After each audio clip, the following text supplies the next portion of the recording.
খুব সম্ভবত ব্রাজিল বস Carlo Ancelotti বিশ্বকাপ শুরুর আগে একটা কথা বলেছিলেন, টুর্নামেন্ট জিততে হলে আপনাকে ডিফেন্ড করা জানতে হবে। আপনি যদি ডিফেন্ড করতে না পারেন তাহলে আপনি কখনো টুর্নামেন্ট জিততে পারবেন না। শুধু গোল দিয়ে টুর্নামেন্ট জেতা যায় না। এই কথাটা হাড়ে হাড়ে আবারও প্রমাণ পেলাম কোথায় জানেন? ইরান এবং বেলজিয়ামের মাঝে। আপনি একজন ব্রাজিল ভক্ত হয়ে থাকলে আমাকে যদি প্রশ্ন করেন ভাই ব্রাজিল কেমন করবে, কিংবা আপনি একজন আর্জেন্টিনা সমর্থক হিসেবে যদি আমাকে বলেন যে আর্জেন্টিনা বিশ্বকাপে কেমন করবে, অথবা ধরে নেই আপনি স্পেন, জার্মানি কিংবা ফ্রান্সের সমর্থক হিসেবে আমাকে যদি প্রশ্ন করেন এই দলগুলো কেমন করবে, তাহলে প্রত্যেকের ওই একটাই উত্তর যে কার্লো আনচেলত্তির ওই কথাটা আবার একটু রিক্যাপ করে ভালো করে নিজের মনকে প্রশ্ন করবেন যে আপনার দলের ডিফেন্ডারদের কেমন অবস্থা। মানে আপনি বিশ্বকাপ জিততে আসলে আপনাকে ডিফেন্ড করা জানতে হবে। আপনি যদি ডিফেন্ড করতে না পারেন তাহলে আপনি কখনোই টুর্নামেন্ট জিততে পারবেন না। এটার একটা হাতে নাতে প্রমাণ দেখা গেল, যেখানে ডিফেন্ডাররা তাদের নিজেদের দায়িত্বটা ঠিকঠাক মতন পালন করার পাশাপাশি দেখিয়ে দিলেন কিভাবে বড় নামের বিপক্ষে নয়, বড় দলের বিপক্ষে নয়, আমাদের দিনে আমরাই বড় দল হতে পারি। ইরানের গোলকিপার আলী রেজা কি দেখালেন বলেন তো? 7টা সেভ দিয়েছে এবং বেলজিয়ামকে রীতিমতো কাঁপিয়ে ছেড়ে দিয়েছে। ঠিকঠাক মতো যদি একটু ক্লিক করতে পারতো তারা, তাহলে নিঃসন্দেহে এই ম্যাচটা বেলজিয়াম হেরে যেত। তার কারণ বেলজিয়াম অলরেডি কি বলে 10 জনের পরিণত হয়ে গিয়েছিল, একটা রেড কার্ড ছিল। বেলজিয়ামও কম চেষ্টা করেনি, কিন্তু বেলজিয়ামের যে কষ্টটা একেবারে বৃথা করে দিয়েছে। কিভাবে?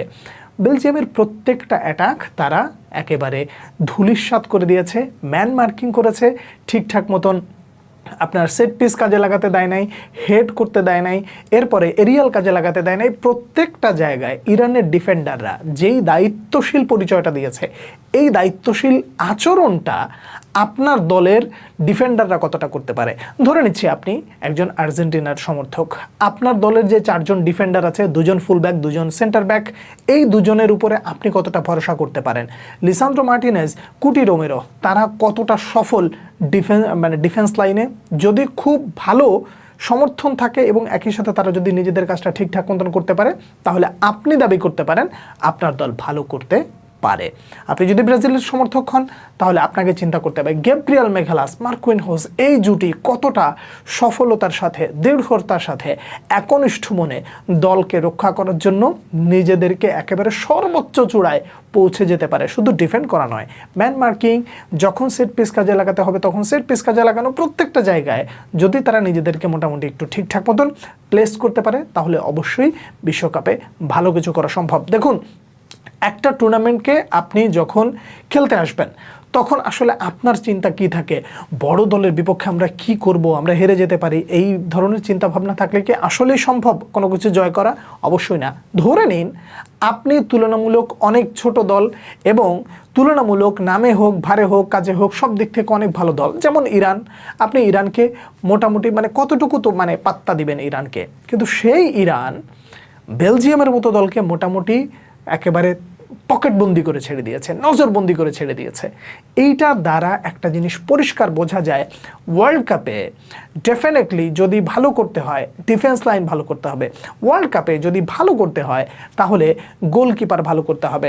অ্যালিসন বেকারকে নিয়ে যদি আপনি চিন্তা করেন তাহলে আপনার মধ্যে একটা সংকীর্ণ একটা ভয় কাজ করবে যে অ্যালিসন বেকারকে দিয়ে ট্রাই বেকারে খুব বেশি একটা সফলতা পাওয়া যায় না, সে আসলে এই জায়গাটা খুব একটা ভালো করে না, কিন্তু ক্লাবে যখন দেখা যায় ওপেন ফুটবলে সে দুর্দান্ত কিছু সেভ দিয়ে ব্রাজিলকে রক্ষা করে।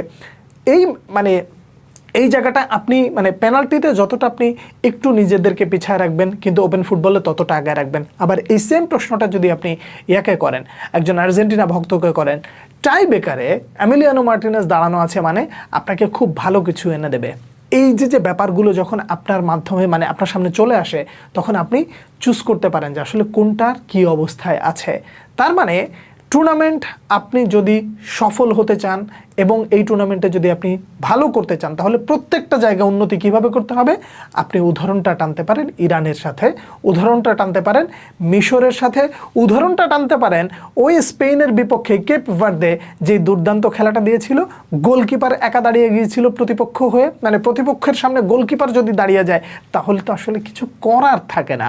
অ্যাবসলিউটলি এই জায়গাগুলো ভালো করে প্রত্যেকটা ম্যাচে বড় দলগুলোর বিপক্ষে নামে ছোট দল, এই কথাটা এই জন্য বললাম যে যখন বড় দলকে ছোট দলগুলো একেবারে দেখিয়ে দিচ্ছে যে তোমাদের চেয়ে আমরা কোনো অংশে কম নয়, তাহলে তাদেরকে ছোট বলেই বা লাভ কি? বরং বলা চলে বড় নামের বিপক্ষে ছোট নামগুলো যা দেখাচ্ছে তাতে করে আপনার বড় নামের জন্য ঘুম নষ্ট করে কোনো লাভ নাই। নিজেদের দিনে নিজেদের কাজটা করতে হবে। একই সাথে ওই সেই ঘুরে ফিরে কার্লো আনচেলত্তির কথা, শুধু গোল করে আপনি টুর্নামেন্ট জিততে পারবেন না।